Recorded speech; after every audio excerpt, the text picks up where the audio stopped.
Toldot is the name of the parsha that we've been reading from this morning. And as Sam pointed out in the explanation to what she was about to read, Toldot tells one of the Bible's best-known stories, and you have the struggle between Jacob and his brother Esau, struggling over two things. On the one hand, to receive the birthright, whatever that is, and on the other, to receive a blessing. Esau is the older brother born first, and so by ancient law, by the right of ancient law, deserves to have both of these things. The birthright, probably a literal inheritance. We talked about this last night somewhat. So the stuff, the property and the land, and then the blessing, which is a special benediction given from the father to the firstborn son. And the narrative turns on one of the best-known stories in Western literature, the deception of Isaac, carried out by Jacob with the help of his mother, Rebekah, Isaac's wife. She dresses Jacob in Esau's clothes, and then also, as Sam told us, covers Jacob's neck and arms with the skin of sheep so that he'll feel hairy like Esau, and then she sends him in dressed like that to to Isaac. Isaac's blindness helps the deception along, but he senses something, Isaac senses something's not exactly the way it should be. And if you were following along, because we were reading this section of the Torah exactly this morning, Isaac asked Jacob directly, in fact, asked him directly 2 times, not just once, if he really is Esau. So Jacob can't sort of just passively deceive his father and let events sort of roll along. He has to, in the end, take an active role in the deception, lie directly to his father, something he seems to do without thinking too much about it. And in the end, Jacob walks away with both of the things that the brothers have been struggling over, both the birthright, which he's able to obtain from Esau at the beginning of the parsha by trading him the lentil stew. And Sam, as you said, it seems like an odd trade, but Esau takes it. And then here in the story with the deception, he's able to obtain the blessing as well. And traditional Jewish commentaries tend to sort of gloss over Jacob's suspect actions and instead to focus on Esau's perceived flaws. But the reality is, if you read the story, it seems like there's plenty of blame to go around and that every character can accept at least some share of the blame, some share of the responsibility for what happens. I mean, Jacob, he knew what he was doing. It wasn't a secret, and when given the chance to fess up, and as I said, he was given the chance not only 1 time, but 2 times, he doesn't do it, and he lies both times. Rebekah certainly has some of the blame in the events that unfold. She sets the plan out, and Jacob shows some hesitation initially, and Rebekah says, no, go ahead. She really pushes him to do it. And she assures him it's all going to work out in the end. And she also says to him, by the way, if you get caught, it'll be my fault, not your fault. So certainly Rebekah has some share of the blame. Isaac, come on, he didn't know what was going on? I mean, it doesn't seem possible. Why does he push and push? It seems that he knows exactly what's going on. He knows that it's Jacob in front of him, and yet even knowing that, he bestows the blessing to Jacob when he knows it's supposed to go to Esau. And even Esau, who to me is the most blameless of the major characters in the story, even Esau thinks so little of the birthright that, as I said a moment ago, and as Sam also pointed out, he sells it for a pot of lentil stew. So a close reading of the story shows us that every character has at least some guilt here, because every character should accept at least some responsibility for what has happened. They each play a role in their own way.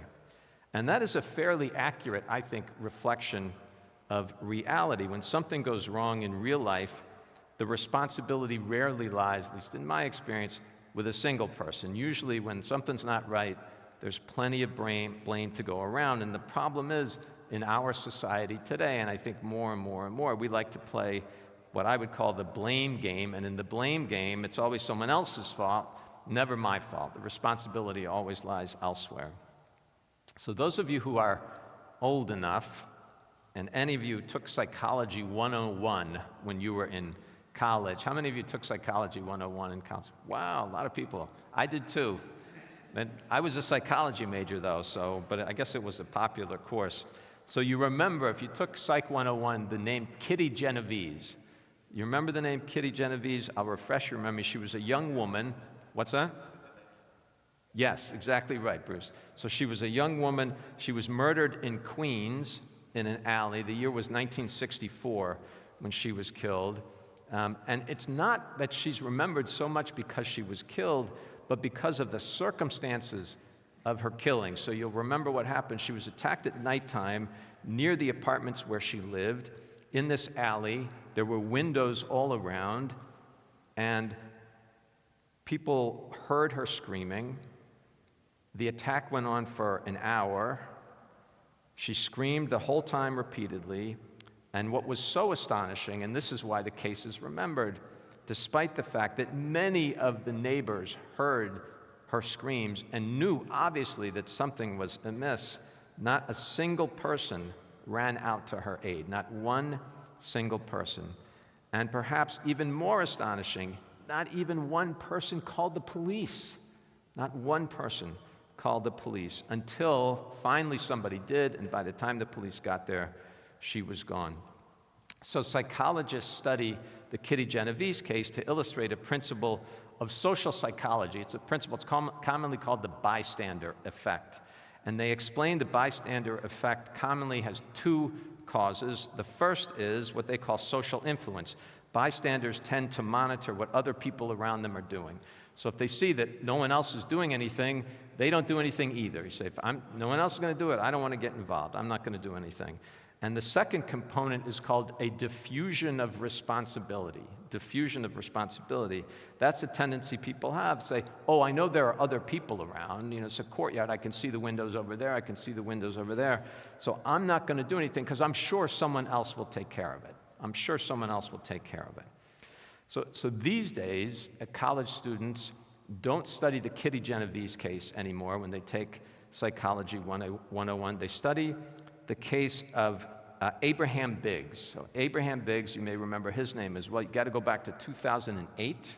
He's a 19-year-old. He was a college student. I think he lived in Florida. And he killed himself. What was unique about that case, and the reason why it's studied today, the similarities with Kitty Genovese, is that he told people he was going to kill himself in advance. And not only that, but he told people that they could watch him do it via a live webcam link that he posted on the internet, okay? And sure enough, he posted the link. People were watching what he was doing, and over a period of time, it was a number of hours, he was taking pills, he overdosed. People were posting comments while this was going on. People were posting comments. And by the time finally someone got around to notifying the authorities, and the authorities reached him, he was gone. The young man was gone. Now, in a sense, the internet exacerbates the bystander effect that the social psychologists have described, and that's why this case is studied today so closely, because it's even one step removed. By definition, you're watching a medium. You have to log on to watch things happen. It's remote. And the diffusion of personal responsibility on the internet is very, very powerful.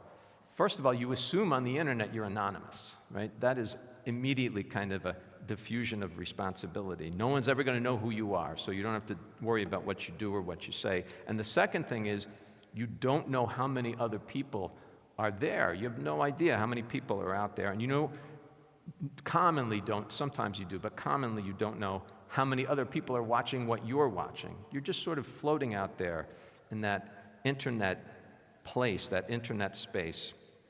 So it seems to me there's a lot of catching up to do for modern ethicists today in terms of understanding the internet and its capabilities and the dangers and the implications. Some of you also will remember going back into the mid-'70s, Alvin Toffler wrote a book called Future Shock. Remember that? And that's where we are right now. I mean, we really are.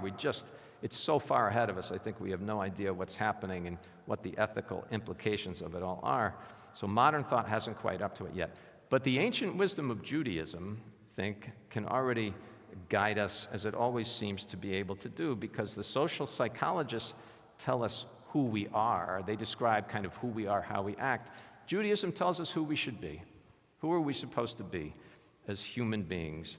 And one of the things it teaches us is that we are all responsible. Every single person is responsible, and you should never assume that someone else is going to take care of it. Instead, you assume no one else is going to take care of it, and so you have to. So you're the one that has to do it. Right? It was chilly this morning. Any of you out this morning? I have a dog, so I'm out. Amy was out. I'm out early. It was in the 20s. Felt like winter, and here we benched Mavarchin HaChodesh for Kislev, which is the month in which Hanukkah falls. So Hanukkah is almost here, and I'm going to skip right by Hanukkah because if Hanukkah is almost here, Purim can't be far behind, right? The story of Queen Esther. So you remember in Purim, Haman's plan, of course, is going to kill the Jews. It comes to light. Mordechai goes to Esther, and he says, Esther, you have to help. You have to do it. You're the one. You're in the palace.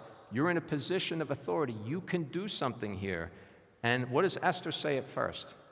She says, I don't want to get involved. I really don't want to deal with this. I don't want to get involved. And Mordechai says two things to her in response.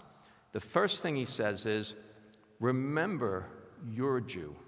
And because you're a Jew, that gives you a particular sense of responsibility for the things that are going on around you. That's the thing number one, the first thing he says. And then he says this, he says, Umi yodea im la'et kazot haga'at lamalchut. Who knows, Esther, if you have come into this position of authority precisely because you are the one who can do something about it. And that's the way we all need to think. That's the way we all need to think. Not to play pass the buck, not to play the blame game, not to assume someone else is going to handle it, not to say it's somebody else's problem, not to say, which we do all the time, I'd like to help, but I'm busy. I got stuff to do. I got to run. I got this. I got that. I just don't want to get involved. But instead to realize that others may not act. In fact, Kitty Genovese proves that others will not. The Biggs case proves that others will not act. So instead of understanding that we might have a role to play, we need to understand that we must have a role to play. That's what Judaism would ask us to remember ourselves. That's what Judaism would ask us to teach l'dor vador, to our children and to our grandchildren. Shabbat Shalom.